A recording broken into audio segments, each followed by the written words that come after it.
Today is September 17th, 1787, and I'm here to learn more about the convention that has been taking place since May.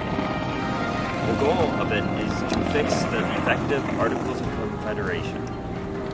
Here it looks like we have some people discussing what happened in the convention.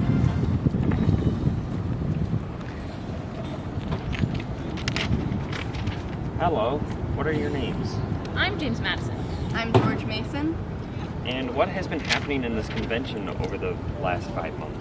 Basically, we needed to completely replace the Articles of Confederation, so we actually just created a whole new document called the Constitution. So, are you guys in favor of this new constitution?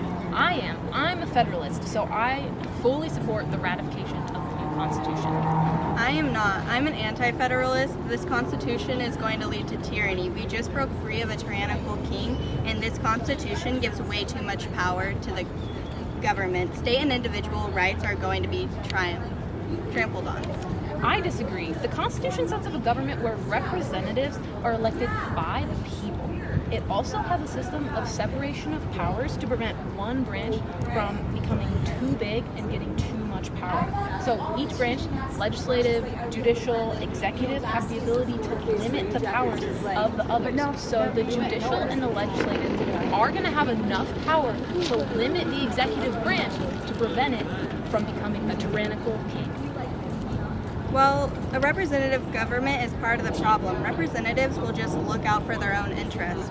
We need a direct democracy in small areas like local and state governments. If all the people in the same area have a similar viewpoint, then things will get done so much faster and it'll be so much more efficient. That is true. Multiple opinions and perspectives could create gridlock in decision making. However, many diverse ideas actually helps prevent bad policies from being implemented quickly. And it's better to make sure that a policy is actually going to be beneficial, even if it's a little bit less efficient in getting it done. I disagree. We honestly should have just fixed the problems in the Article of Confederation instead of creating a whole new document. The Articles actually protected state rights. Even I know that wouldn't have worked. There were just way too many issues with the Articles.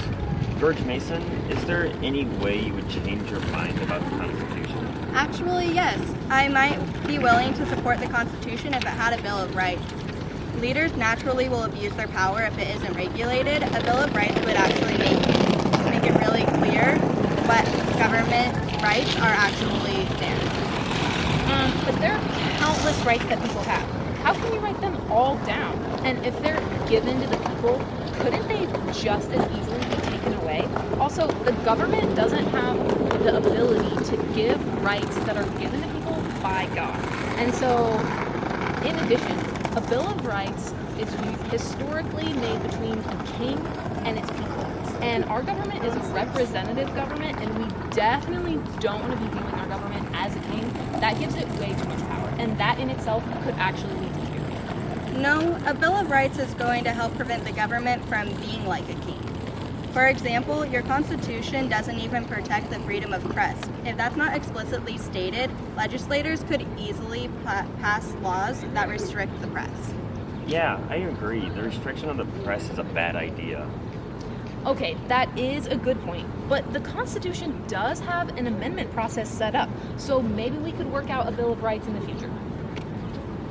Hey, maybe you guys can agree on something after all. And thank you for your time, and have a great day. Thanks, you too. Thank you.